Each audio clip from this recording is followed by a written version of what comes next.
Cuando nuestro pastor y hermano Josh me pidió en esto si podía hacerlo, pues de forma, ¿cómo puedo decirlo?, pronta y alegre, pues dije que sí, porque honestamente quienes me conocen y quienes no, Dios me dio la oportunidad de llegar en mi soltería a los 29 años. Yo me casé en el mes de abril del 2021 y ya en anteriores reuniones, sobre todo en la reunión del testimonio que damos, tuvimos la oportunidad de compartir el testimonio. Ya ustedes, ya todos saben en su mayoría que Dios me salvó cuando yo era una edad, que puedo decir ya en una adolescencia alta, estando en la universidad. Y fue de los 19 a los 29 años que pues me mantuve soltero. Y la verdad pues me topé con muchos de los retos que cualquier joven tiene.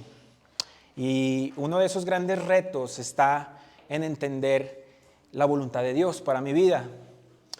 A lo mejor al ver el tema nosotros vamos a contemplar, y es la tentación que como personas mayores de edad y casadas, al ver el tema, el propósito de la soltería, nos veríamos tentados los mayores y las personas que estamos aquí casados a decir, este va a ser para mi hijo, para mi hija, o para aquel joven, o para aquella persona que es soltera, y para mí pierde relevancia. Pero déjate digo una cosa, esto no es así, porque es un tema importante para todas las personas que asistan a escuchar esta clase o este tipo de enseñanza, a causa de que,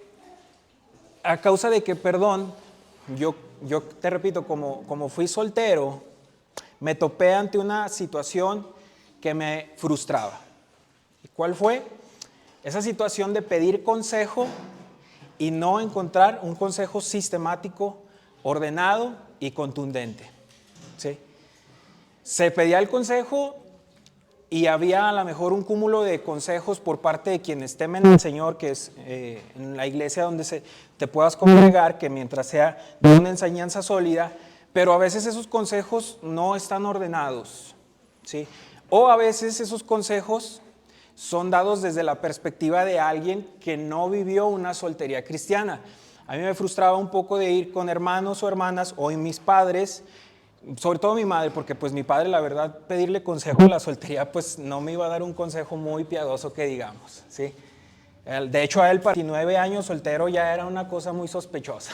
Mi papá ya me veía con ojos muy raros, así como que este muchacho ya se anda desviando por otro lado, ¿sí? Entonces mi papá no me iba a dar un consejo muy sabio.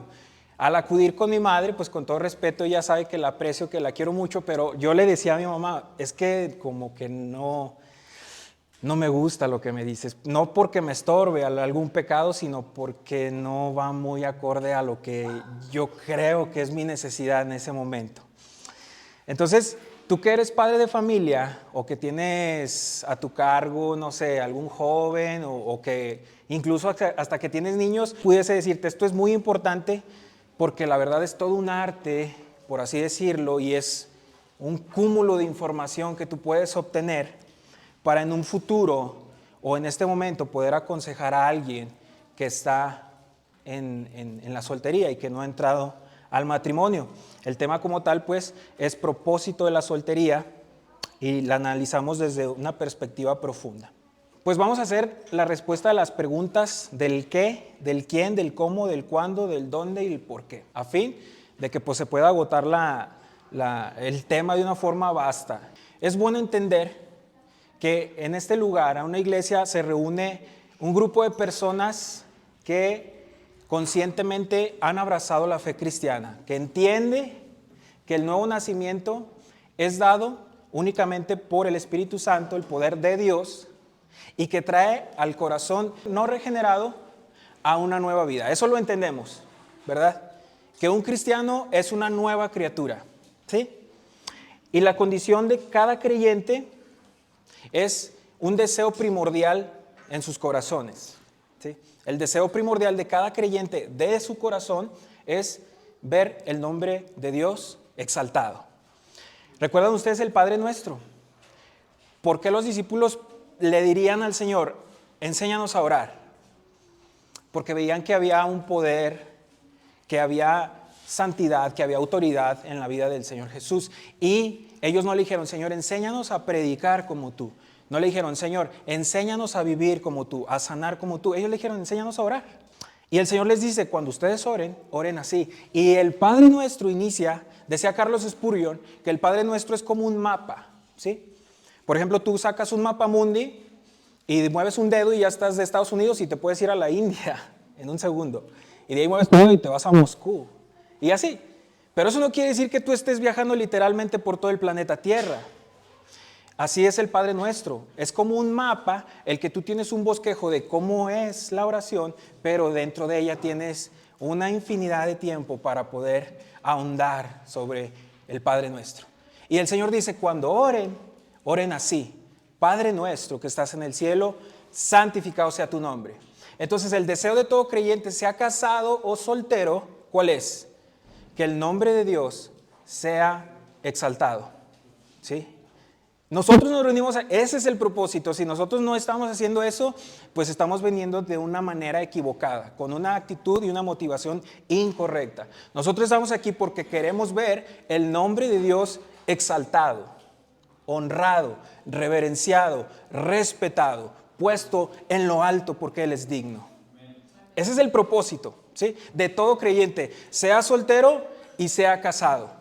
Entonces, si yo como, lo hago porque quiero que Dios se exalte. Si yo bebo, lo hago porque quiero que Dios se exalte. Si yo voy a la escuela, lo hago porque quiero que Dios se exalte. Si yo practico deporte, lo hago porque yo quiero que Dios se exalte. Si yo predico, si yo enseño, si yo escucho, lo hago porque quiero que Dios se exalte. Porque Él es digno, ¿sí? La palabra de Dios nos enseña, pues, que cada creyente es escogido por Dios, según Colosenses 3:12. Ahorita no vamos a ir a la escritura, solamente les voy a dar pasajes así clave. Nos dice que somos adoptados, Romanos 8:15, que tenemos una esperanza viva y una herencia en los cielos, según 1 de Pedro 1:3 al 4. Y nos dice que todavía no se ha manifestado lo que nos espera, 1 de Juan 3:2.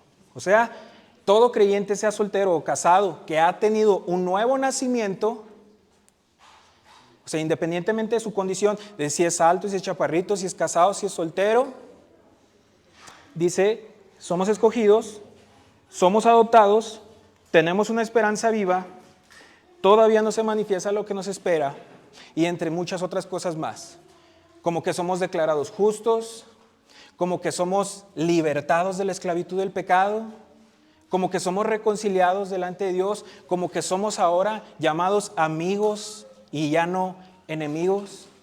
Eso es clave de entender para cualquier lugar que se dice ser una congregación o una asamblea reunida en el nombre de la fe del Señor. Hermanos, hoy estamos quienes creemos que somos justificados y quienes tenemos una nueva vida, ¿no creen? Así que aquí no vale, no, pues yo tengo tal edad, ¿sí? Como en los trabajos o en la escuela. No, pues como yo tengo 10 años, yo no puedo aprender lo que están viendo los de 25, digo los de 20 en la universidad.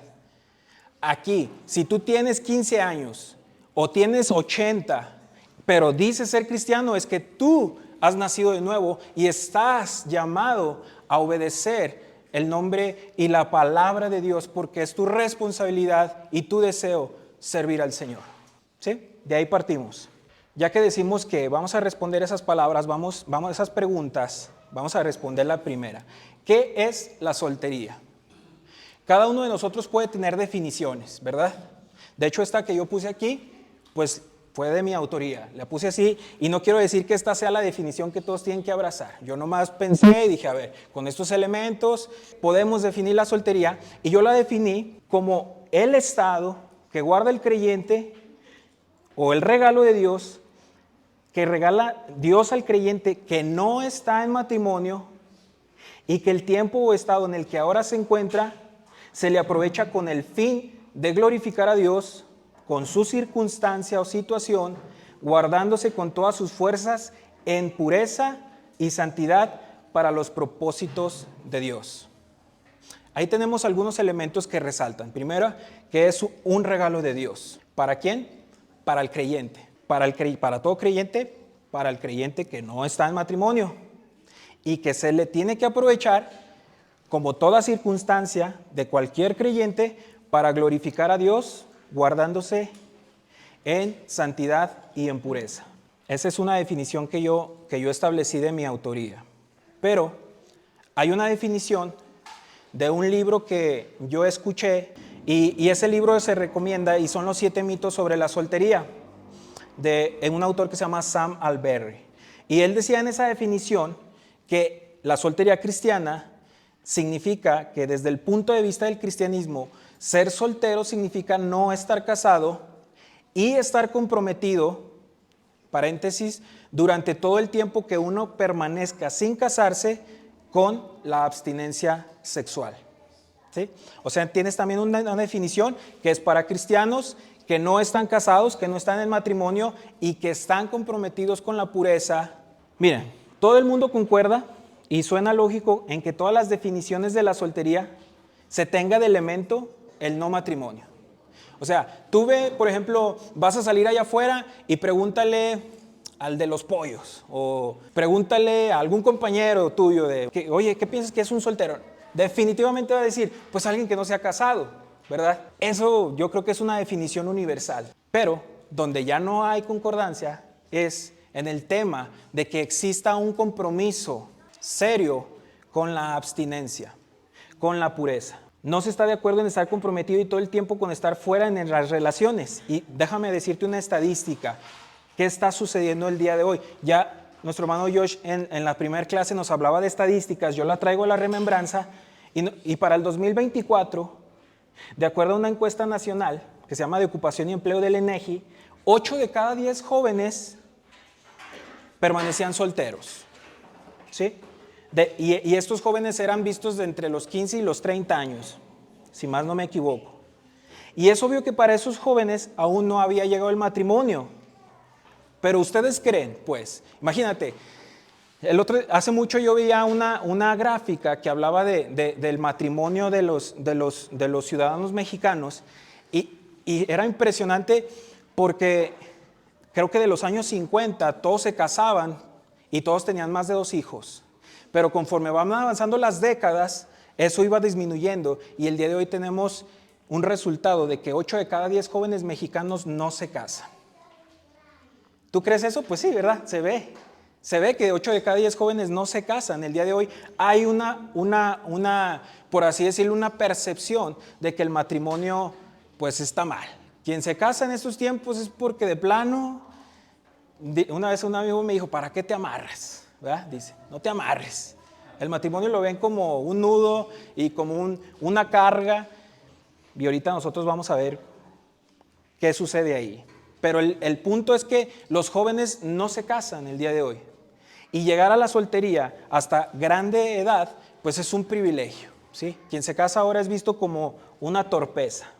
Entonces, ¿qué sucede con la abstinencia? ¿Creen ustedes que todos esos jóvenes se estén guardando? ¿Creen ustedes que digan, no, ok, no me voy a casar, por lo tanto, yo no voy a buscar estar con ninguna persona? No. Yo diría que hasta 11 de cada 10 no hacen eso, perdón por mi malicia. Pero es que es una realidad, ¿verdad?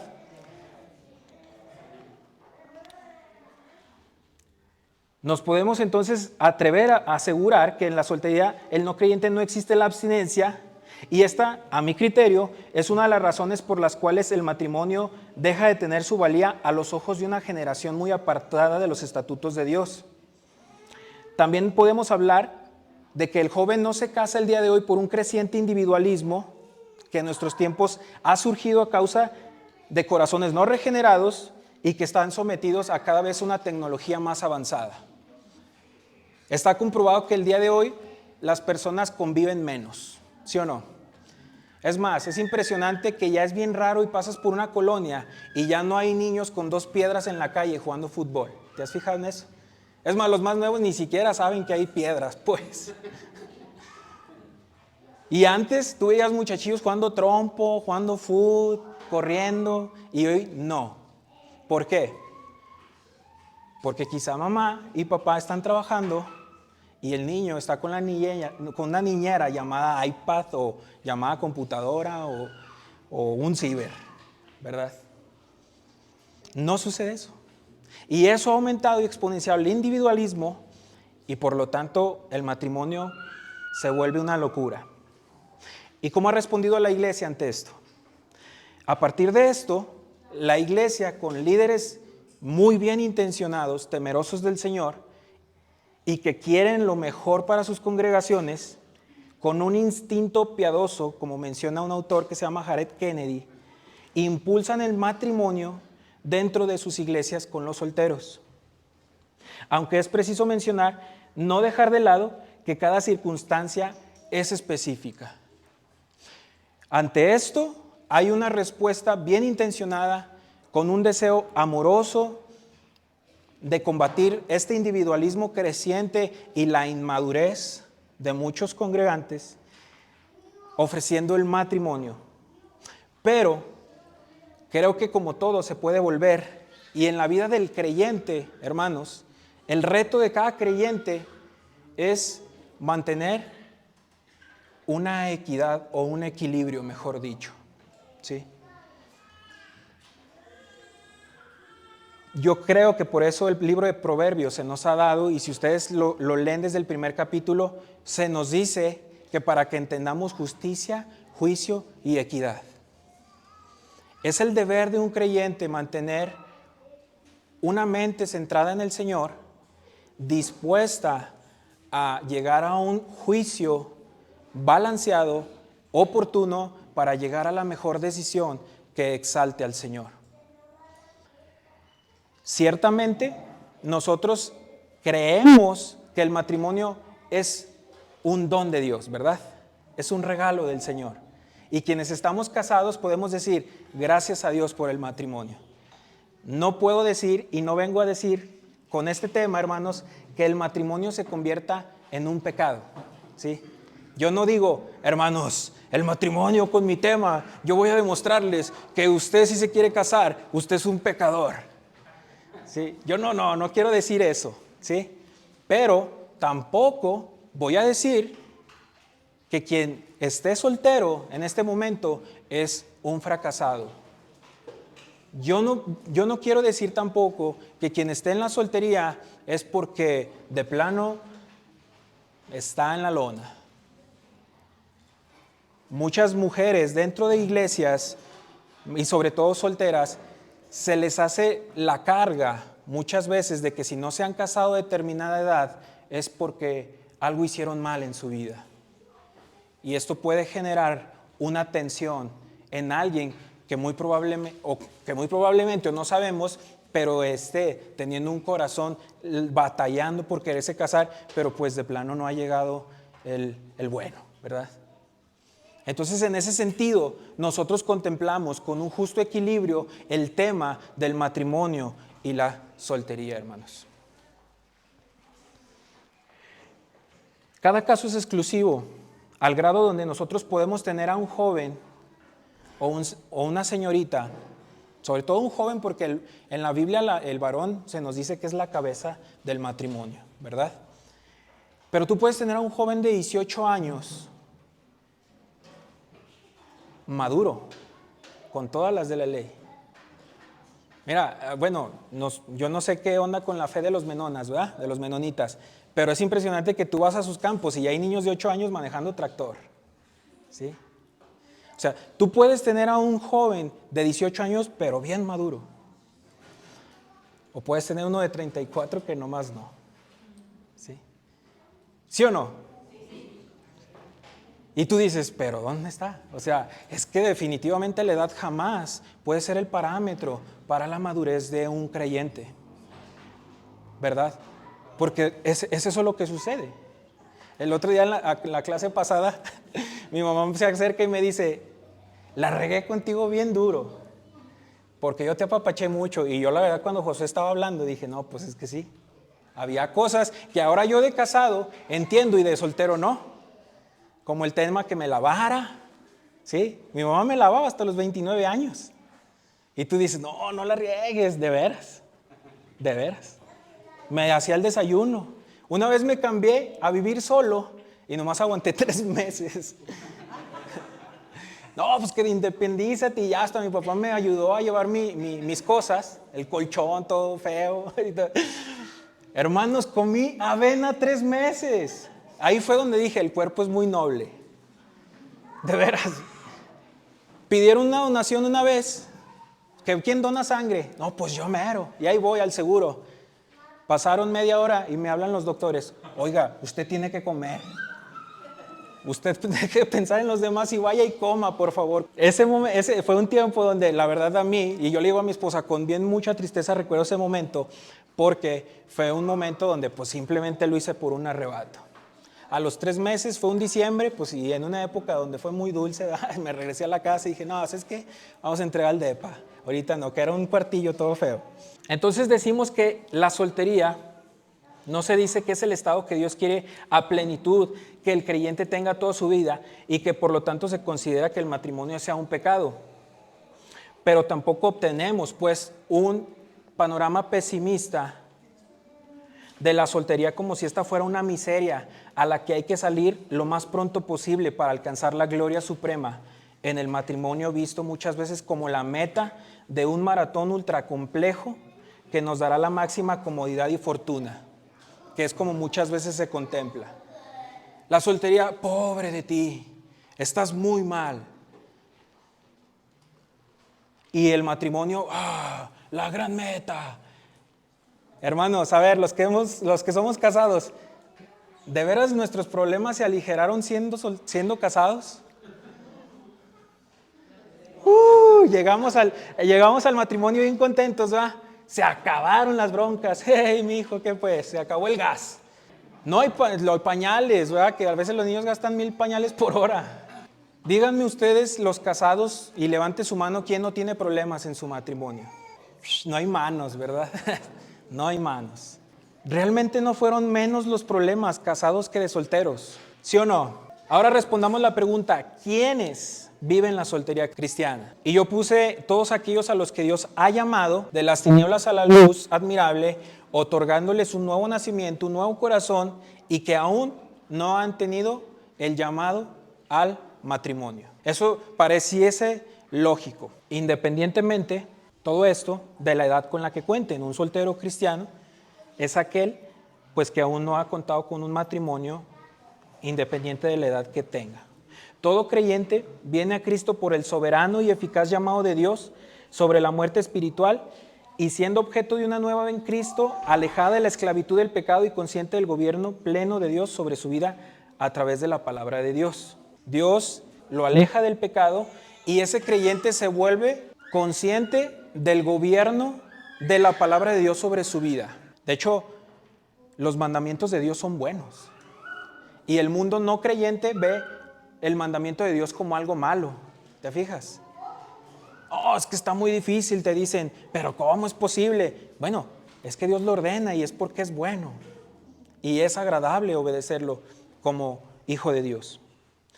¿Quiénes deben estar solteros, hermanos? Respondemos en esta pregunta. Allá no solamente quiénes son los solteros, sino quiénes deben estar solteros dentro de la iglesia.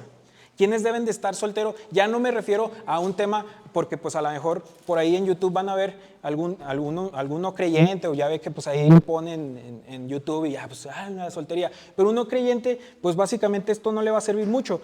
Nosotros hablamos de la soltería cristiana. Nosotros definimos quiénes deben estar solteros dentro de la iglesia, dentro del cristianismo. Y yo respondo, dice, como todo llamado de Dios que tiene sus requisitos para cumplirse, el llamado de estar o permanecer solteros se cumple de la misma manera. O sea, que existen requisitos, por ejemplo, vamos a decir que ahorita saliendo de la reunión me voy a poner yo, y le digo a Josué, hermano Josh, pastor, ¿sabes de qué? Yo quiero ser pastor. Y él me va a decir, estoy seguro, buena cosa deseas, ¿verdad?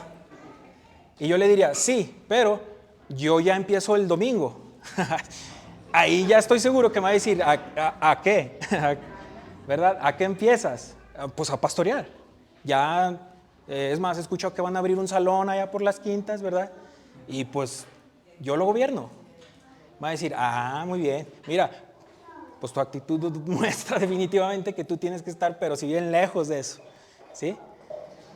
Ahora, ¿por qué te pongo ese ejemplo? Porque sí, el llamado es bueno, pero que lo cumpla es distinto. ¿Por qué?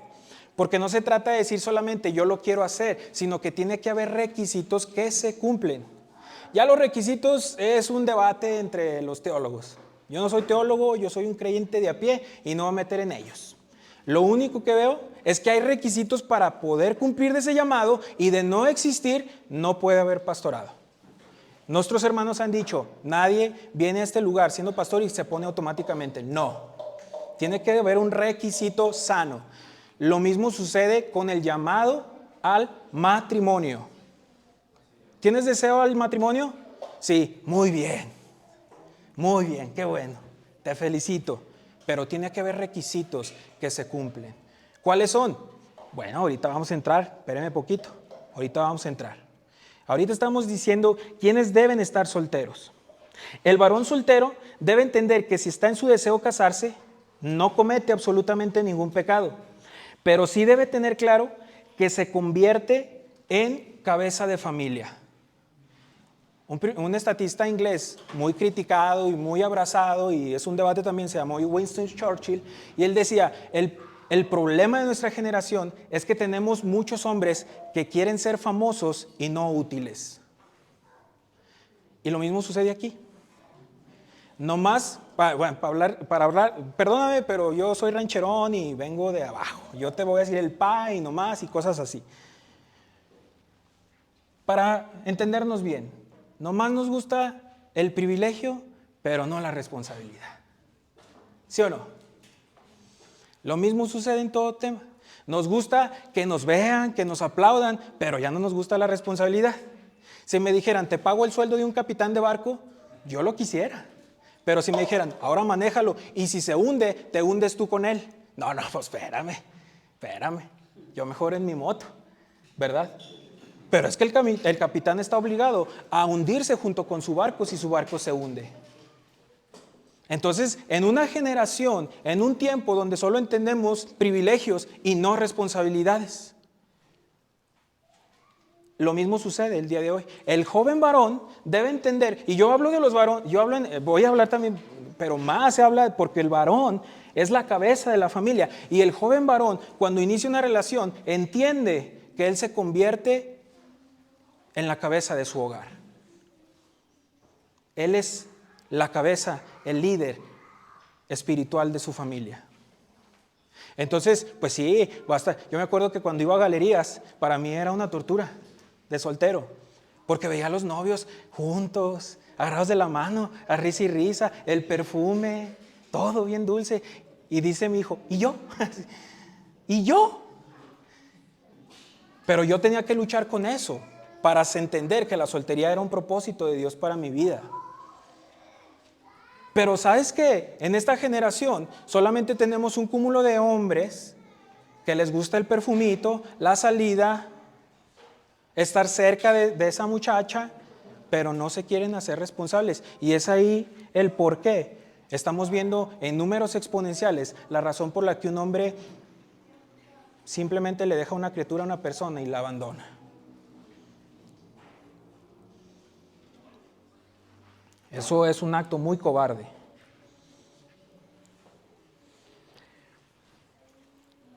Debe entender que será esa cabeza de su familia, de su hogar, y su deber va a ser cuidar a su esposa como Cristo cuida a su iglesia.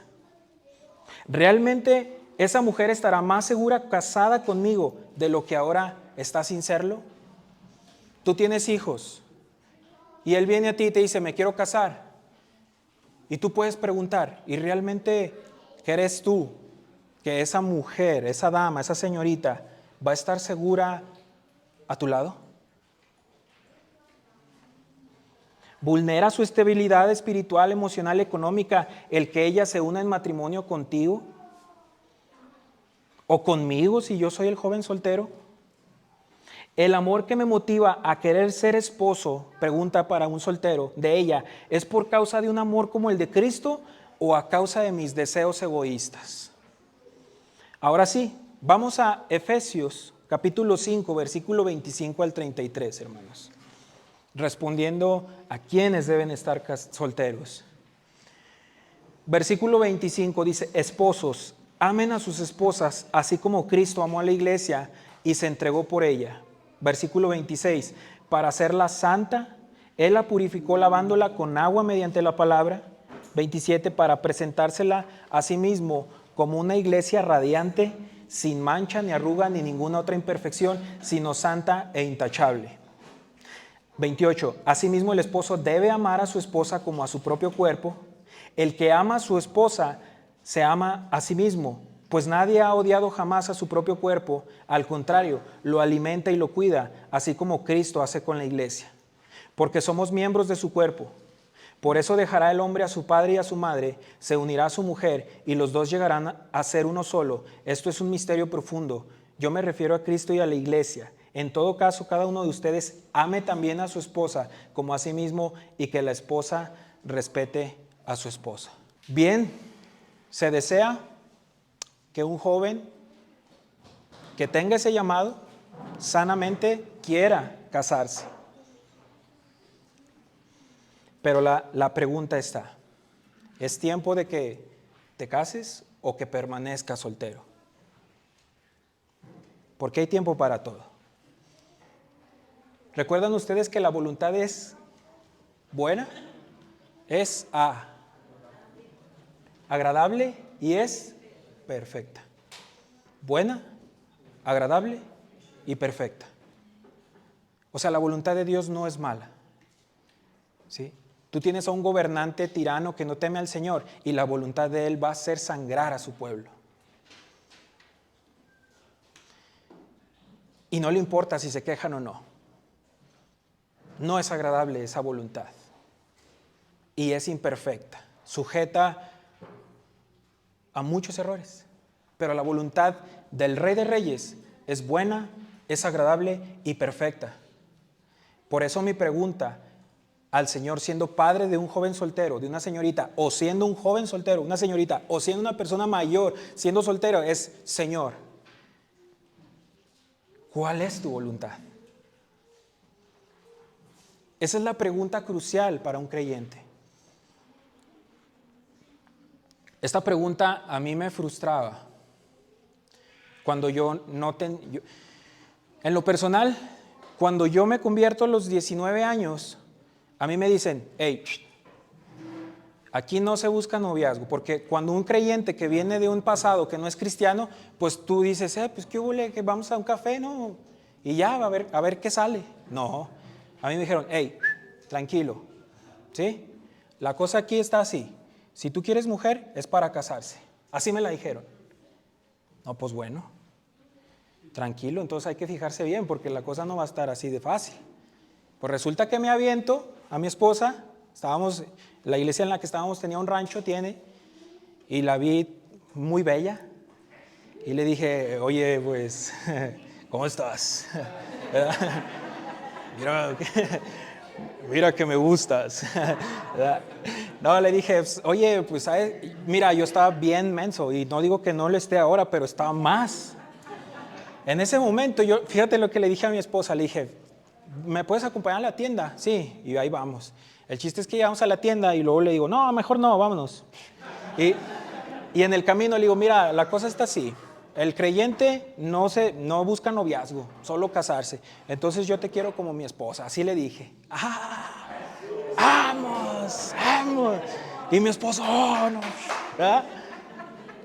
Le dije: nomás que una cosa a mí sí te digo. Le da bien mucha risa, porque le dije: a mí me gustan las camisas bien planchadas. No, pues ella dijo: bueno, ahí está. Pero, fíjate bien, entramos al océano de la incertidumbre. Entonces, ¿qué sigue? Hablar con los pastores. ¿Sabe qué, pastor? Pues me gusta esta ovejita, y así. Muy bien, muy bien. Él tenía mucho una frase que dice: lo bueno que no te gustan los hombres. Empezamos por ahí. Muy bien. ¿Ahora qué sigue? Pues comprometerse. No, pues sí, entonces ya compré No. ¿Qué tienes? Pues las ganas enormes de ya casarme, pastor. No, ¿qué hay? nada. Gradúate. Ay, Dios mío. ¿Cómo? Sí.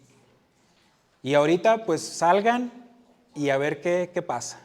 Cada sábado. Bueno. Salimos nomás un sábado. ¿Te acuerdas? Al siguiente sábado, una reunión en La Encantada. Nunca se me va a olvidar. Me habla el pastor. Venga para acá. Mira, yo te veo como muy gallo, me dijo así. Yo te veo como que muy entrón. Y eso me preocupa. No has acabado tu carrera.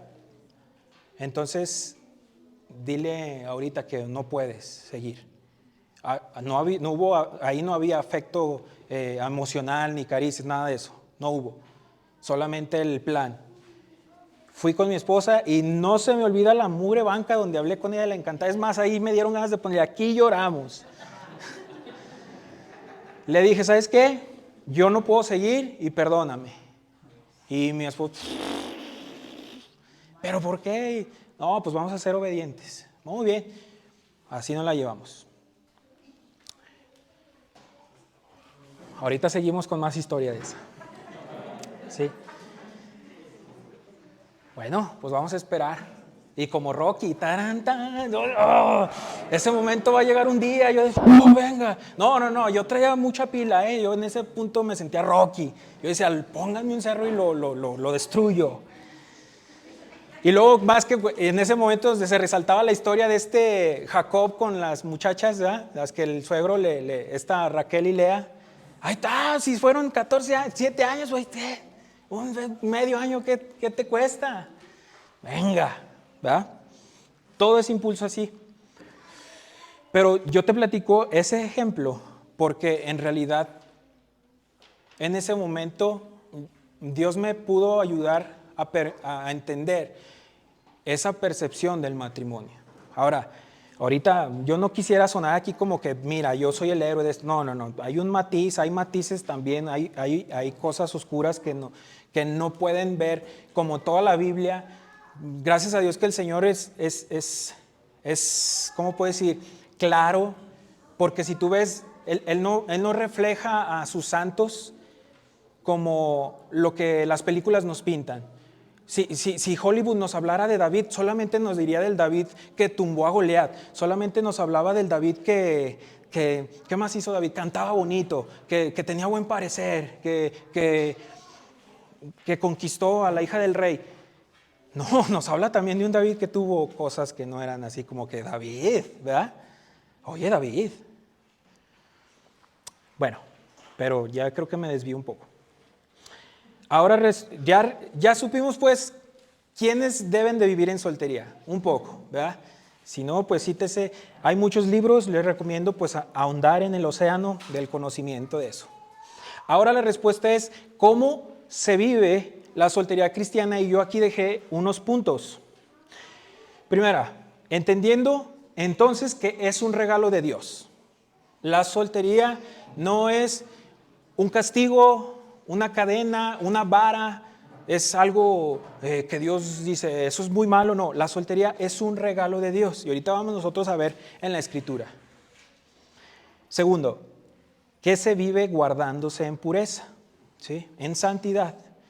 ¿Qué se vive con perspectiva y con miras a lo eterno? ¿Qué se vive preparándose diligentemente para el llamado que Dios le dé? ¿Sí?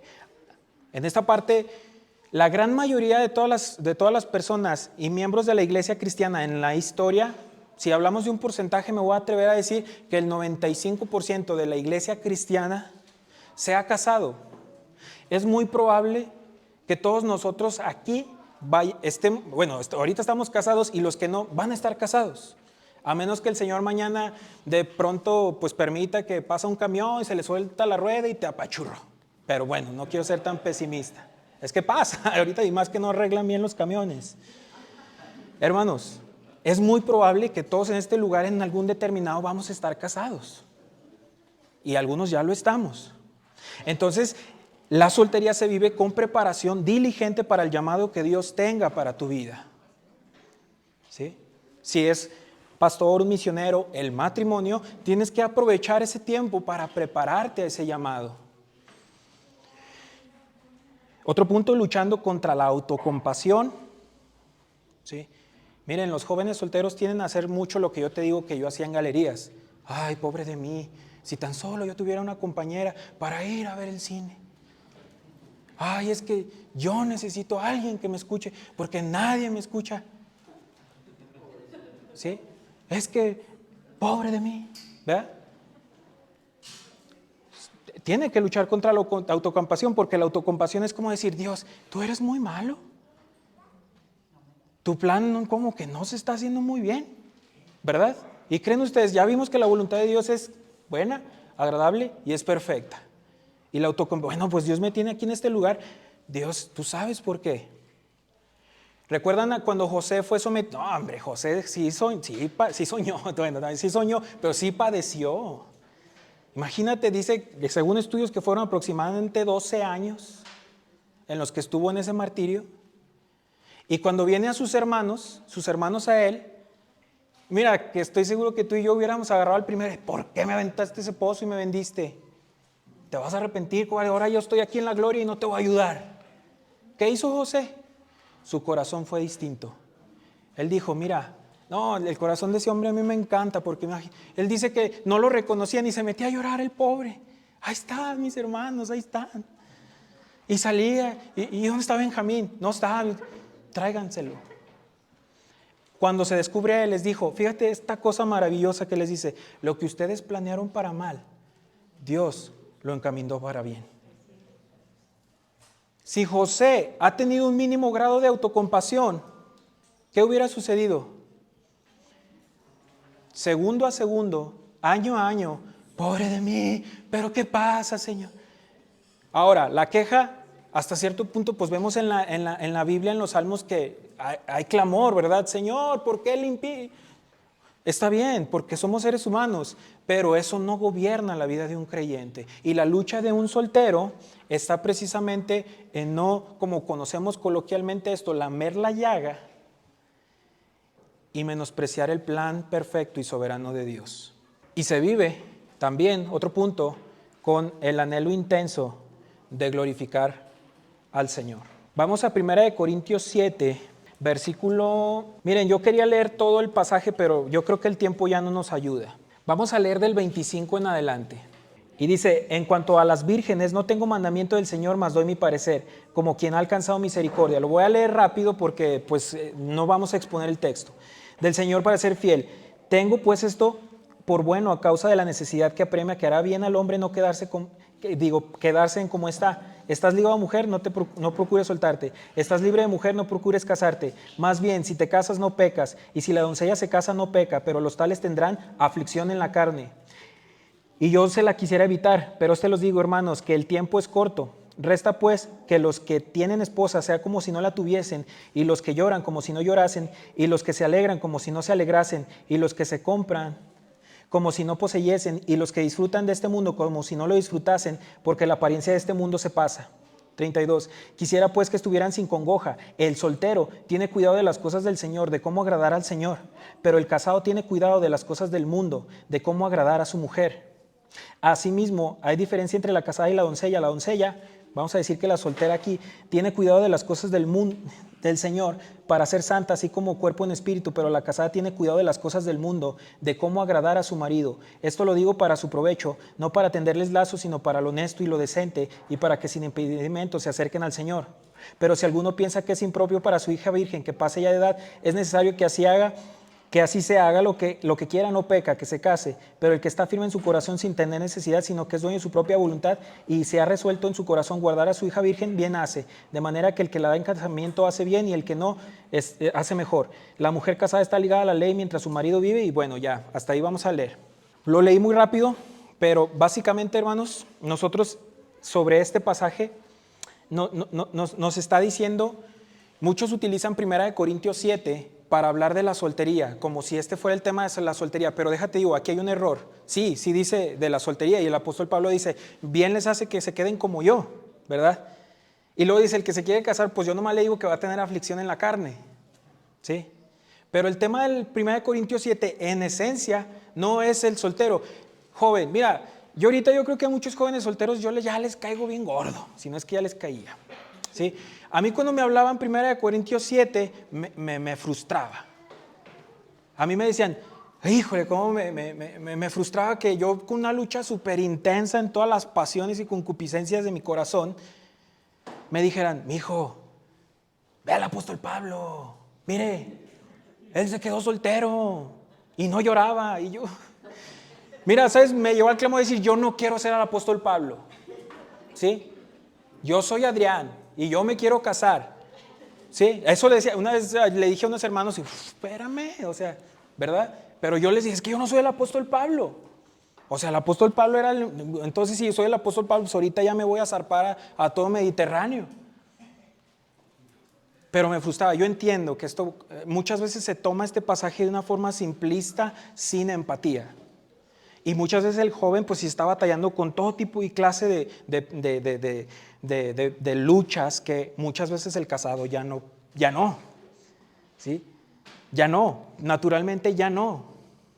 Naturalmente la Escritura nos está enseñando que el tema del matrimonio se busca no únicamente por el deseo de satisfacer esa incontinencia sexual. O sea, sí es una razón, pero no es la principal. Porque si una persona se va a casar porque no puede contenerse, pues decía Paul Washer en una de sus predicaciones que me gustaba mucho, sí, ¿por qué te gusta esa mujer? Porque a mí me encanta. Ok, y el día que te encante tu secretaria, ¿qué vas a hacer? ¿Cómo? Oye, es que si tú te vas a casar por un deseo solamente y meramente un impulso sexual, debes de darte cuenta que eso, si no es frenado, eso no va a cambiar con el matrimonio. Eso no va a cambiar con el matrimonio. A lo mejor en el primer año, los primeros 2 años, pues es la luna de miel entera, ¿verdad? Y ni te acuerdas de todo el pecado, pero después viene la realidad. En la palabra de Dios se nos presenta un sano balance entre entender que no es más valioso el matrimonio que la soltería, ya que ambos se nos otorgan como dones y regalos de Dios que se llevan a cabo cuando su plan soberano se cumple. Entonces, padres de familia, hermanos que tenemos hijos, ¿va a haber queja de nuestros hijos por causa de esto? Claro. Y nuestra lucha va a ser orar a Dios para que nos dé empatía, pero también carácter y firmeza en la palabra de Dios, para poder decir no o adelante, según la voluntad de Dios. Yo te recomiendo una serie de recursos. Yo sí soy, discúlpame, no quisiera sonar una persona que menosprecia la Biblia, pero yo en lo personal creo, por ejemplo en derecho, para interpretar la Constitución, tú tienes a los ministros de la Suprema Corte. Ellos ejercen lo que se llama jurisprudencia y ellos establecen criterios para poder definir qué dijo tal artículo. En el espíritu, así, con estas palabras, del constituyente. Entonces, a través de los siglos, la iglesia ha tenido hermanos piadosos que han sujeto la interpretación bíblica a la interpretación bíblica, a lo que la Biblia dice, pero con una tradición histórica. ¿Por qué te digo esto? Porque hay muchos recursos, ciertamente la Biblia. ¿Qué nos gustaría? A mí me encantaría cuando fui soltero que ella me dijera, cásate a los 22. Si hubiese un versículo hablando de esta forma, yo créeme que para mí me hubiera aliviado mucho. Que me dijera, cásate a los 23. En los 10 mandamientos que le agregara el 11 y dijera, y no tomarás mujer hasta los 25 años, hasta los 18. A mí me hubiera sido fenomenal. Pero por alguna razón Dios no permitió que eso fuese así. Entonces el deber de un creyente al no tener algo tan claro como el no cometas adulterio, como el que te alejes de la fornicación, como el que honres a tus padres, como el que des un día en reposo y a glorificar a Dios, nos resta entonces interpretar los textos bíblicos en base a principios que ya se nos habló y no a los preceptos que ya establecen, sino desentrañar los principios. Mira, por ejemplo, una de las cosas, tú encuentras en la Escritura que el rey David es el único hombre al que la Escritura le dijo un hombre conforme al corazón de Dios. No lo dijo de Pablo, no lo dijo de Pedro, no lo dijo de Juan, no lo dijo de Isaías, no lo dijo de Abraham, no lo dijo de José, no lo dijo de Daniel, lo dijo de David. ¿Pero por qué? Porque David era un hombre que conocía el corazón de Dios. ¿Sabías tú que el tabernáculo de David nada que ver con el de Moisés? El de Moisés no decía, y vas a poner aquí el tamboril, la cítara. No, no. Eso no decía. ¿Y qué? Oye, David, pero ¿qué confianza tienes tú como para haber puesto eso en el tabernáculo? Que David conocía el corazón de Dios y en base a principios, él supo que lo que haría en el tabernáculo en ninguna manera le ofendería a Dios. Pero Dios no le dijo, y David, me vas a poner un tabernáculo y te pido por favor que me pongas músicos las 24 horas por 45 años. ¿Cómo lo hizo David? En base a entender el carácter y el corazón de Dios. Entonces, el deber de un creyente ante estas circunstancias es saber el balance de lo que Dios quiere que yo aprenda. Y aquí yo te tengo, en base a un sermón, a un par de sermones que recomiendo mucho escuchar. Aquí tengo el nombre. Se llama Razones para permanecer soltero, primera y segunda parte, de John MacArthur. Yo saqué los 5 principios de él. Es un sermón muy bueno, ¿verdad?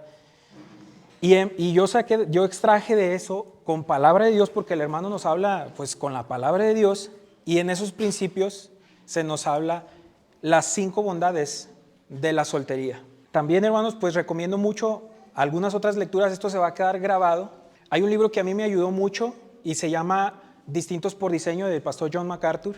Yo creo que el creyente debe entender, porque estamos en un tiempo donde la corriente feminista y la agenda globalista y toda esta enseñanza de la que nos han saturado, el creyente debe volver a la raíz de entender en qué es diferente un hombre a una mujer. Eso es lógico. Mira, que lees el libro como de 250 páginas y te vas a dar cuenta de que es sumamente valiosa la información. Hay otro libro que me gustaría recomendar y es un extracto de ese libro que se llama El llamado sublime de la mujer, por John MacArthur. Es un libro como de 70 páginas, también muy bueno. También te ayudaría en otro libro que se llama, es de John Piper, Pacto Matrimonial. Búscalos, está muy bueno ese libro. Hay otro que se llama Matrimonio Sagrado, por Gary Thomas. Ese libro también está bien bueno. Un día tú puedes verlos, comprarlos y te van a ayudar mucho, tanto seas soltero o seas casado, a una perspectiva de la vida del creyente. Las 5 bondades de la soltería, los beneficios, podríamos decirlos, son estos. El primero, que estás libre de la presión del sistema. El segundo, que tienes menos batallas en la carne. El tercero, que te ayuda a enfocar más en lo eterno. La soltería te ayuda a estar más enfocado en las cosas eternas. Ahorita los vamos a desmembrar, como quien está deshaciendo una deshebrada. 4, que no estás dividido en tu servicio a Dios. Y quinto, que estás siempre libre, pero el siempre libre creo que me gustaría definirlo de esta forma. La soltería te da espacios de libertad a tu criterio, ¿sí? Y ahorita vamos a ver pues qué se entiende por esa palabra libertad, porque estás siempre libre y, caray, no, pues no, van a decir algunos jóvenes, pues es que, pues yo no, porque me hacen que vaya a la escuela y, no, me refiero, ahorita vamos a tratar de entender más esto. Bueno, ahí nos quedamos. El primero, libre de la presión del sistema. La palabra de Dios en Mateo 5, versículo 10 al 12, nos dice que bienaventurados aquellos que han sido perseguidos por causa de la justicia, pues de ellos es el reino de los cielos. Bienaventurados serán cuando los insulten, los persigan y digan toda clase de mal falsamente por causa del reino. Regocíjense y alégrense, porque la recompensa de ustedes en los cielos es grande. Bueno, ¿qué nos está diciendo aquí? En amplios versículos de la Escritura, tú te das cuenta que el cristiano está sujeto a persecución, a vituperio, a escarnio. No tan lejos en tiempo. Hace poco leí sobre lo que ahorita en estos momentos está pasando con nuestros hermanos en la iglesia en Nigeria, y es una persecución intensa. La soltería te permite estar más libre de la presión. Se nos dice de la historia del emperador Nerón en Roma. Fíjate lo que hacía este hombre. quitaba la piel a ciertos animales salvajes y después vestía a algunos creyentes con esas pieles y con esas pieles los arrojaba a los perros hambrientos. ¿Cómo te caería ver a tu esposa sufriendo eso? A tus hijos. O sea, no quiero manipular nada, es que eso está. Hay un libro también que se llama Los libros de los mártires de Fox, que también habla de muchas cosas de este estilo. También dice que les ponía ropas rígidas cubiertas de cera a algunos creyentes, los amarraba a árboles y luego les prendía fuego para que iluminaran su jardín. Este emperador pues era un psicópata, definitivamente. Tenía desconectada la empatía. Totalmente. ¿Cómo te caería ver a tu esposo padecer eso? Que amas, a tus hijos. Este texto fue escrito en un contexto de persecución.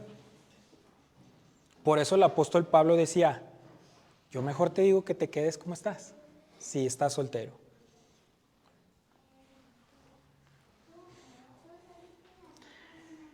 ¿Creen ustedes que esto sería más fácil pasarlo con familia o solteros? Se aligera más el peso del matrimonio, ¿no creen? Decir, wow, es que no soportaría ver a mi esposo o a mi esposa sufrir de esa forma. Sería un dolor muy fuerte. Si de por sí yo sentiré dolor, cuando me causen este dolor, me dolería muchísimo más el ver a mi esposa sufrir así. A mis hijos pequeños, más cuando son niños, que no digo que ninguna edad, pero imagínate. El segundo, con la soltería tienes menos batallas en la carne. Debemos entender que el único hombre que en esta humanidad no cometió maldad fue nuestro Señor Jesús. Él es el modelo de todo lo bueno. ¿Quiere usted saber quién es bueno? Aquí solamente hay uno que fue picudo en eso. Nuestro Señor Jesucristo. De ahí en más, pare de sufrir. Ya no cuente. Todos en este lugar, allá afuera, en todas las iglesias evangélicas y todo lo que se llame ser humano, tiene una maldad potencial. ¿Sí? Y nomás le falta tiempo y espacio para hacerla y desarrollarla como Hitler. ¿Me la cree usted o no? Nomás le falta tiempo y espacio para ser Hitler. Porque todos tenemos un corazón con un potencial extremo de hacer la maldad. El Señor cuando les está diciendo le preguntan, oye, pues el divorcio, mira, Moisés dejó, ¿se recuerdan? Y el Señor les dice, miren, en pocas palabras, usted no es así, se fue dado por el duro corazón, no, pero la boda, el matrimonio es para siempre. ¿Y qué le dicen los discípulos? Dice el Mateo 19:10, dice, le dijeron sus discípulos, si es así la condición del hombre, no conviene casarse. ¿Verdad? Esa es la respuesta. 1 Corintios 7:28 nos dice, más bien si te casas no pecas, y si la ensaya se casa no peca, pero los tales tendrán aflicción de la carne, y yo se los quisiera evitar. Imagínate ser consciente de esas cosas ya cuando estás en el matrimonio. Que te causes con esa idea que lamentablemente se ha metido en nuestras mentes por esa presión y es que abunda tanta información de la que nosotros somos objeto, pero estamos expuestos a música romántica, a música egoísta, a películas egoístas que están fuera de la perspectiva de Dios, que mantienen su fundamento fuera de lo que Dios establece y su amor benigno. Tienes esa perspectiva del mundo invadiendo la mente de cada creyente incluso. Es la educación que se da y tienes esa forma de entender la realidad de la vida, que se ha llegado a pensar entonces que el matrimonio es la victoria de ese maratón. Pero qué frustrante es que te des cuenta de la realidad ya cuando estás dentro de, que no es lo que tú pensaste, que no es el fueron felices para siempre, ¿verdad? Cuando uno está joven, uno piensa que la mujer con la que uno se va a casar, que le gusta a uno, pues ella, mira, va a la célula todo el tiempo. Mira, no falta la oración.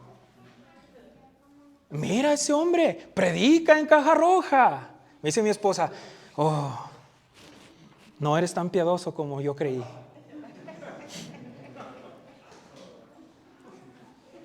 No, le digo, es que el diablo te engaña, mujer. Nada, nada. Pero es una cosa que sucede. Entras al matrimonio y te das cuenta que le dijiste sí acepto a un pecador, que te casaste con una pecadora, y que si entraste a ese ministerio con el entendimiento de que la gloria, déjate leo esta frase, lo único que es peor que esperar es esperar que hubieras esperado. Lo único que es peor que esperar, porque esperar, pues la paciencia, no somos muy buenos, incluso como creyentes para la paciencia. Lo único que es peor que esperar es esperar que hubieras esperado. ¿Han escuchado o ustedes mismos o nosotros mismos lo hemos dicho en algún momento? ¿Por qué me casé? ¿Por qué me casé? ¿Para qué me casé?